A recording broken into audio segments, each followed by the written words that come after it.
So this is the formula, and this is the only math we're going to teach you, but this is the formula for determining what a property is worth in commercial real estate. The property is worth, the value, is the net operating income divided by the cap rate.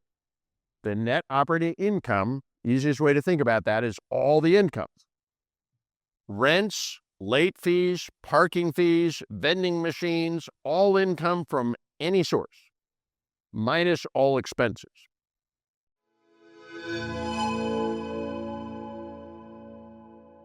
Okay, the next thing we have to do is we have to underwrite the deal. I got to know if the deal is a good deal or bad deal, right? We got to figure that out, right? So we can only spend our time on good deals. So we're going to learn how to underwrite the deals. Now, there's high level, there's low level. One thing we're going to teach you is what's called napkin underwriting or back-of-the-napkin underwriting. We're going to teach you some tricks on how to quickly evaluate good deal, bad deal. And then after you quickly evaluate good deal, bad deal, we go deep, right, into the deeper analysis. So you might do a quick high-level analysis on 100 deals to find 15 that you do the deep analysis on to find 3 that you can actually buy. So this is the formula, and this is the only math we're going to teach you, but this is the formula for determining what a property is worth in commercial real estate. The property is worth, the value, is the net operating income divided by the cap rate. The net operating income, easiest way to think about that is all the incomes. Rents, late fees, parking fees, vending machines, all income from any source, minus all expenses. How much is this making? All your income minus all your expenses.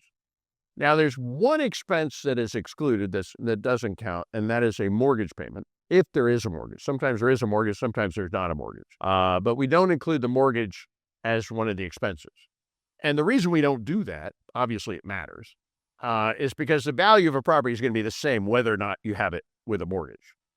So it's all income minus all expenses, not including mortgage. What is the cap rate? The cap rate is your return on your capital.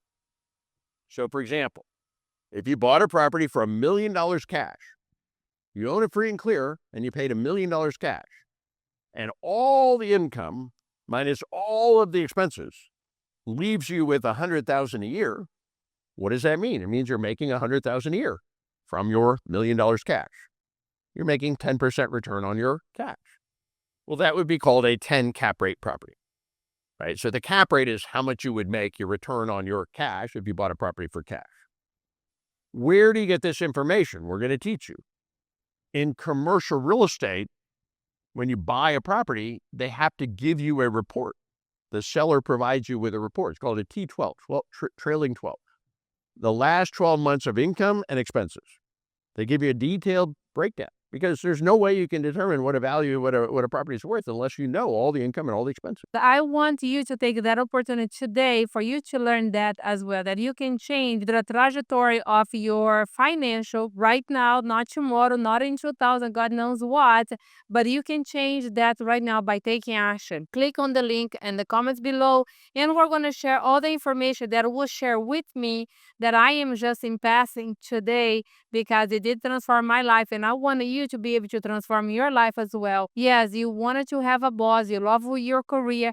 I used to love all that as well, but now I can tell you I am much, much more in love with the fact that I changed my life, my kids' life, and everyone that is surrounding me daily.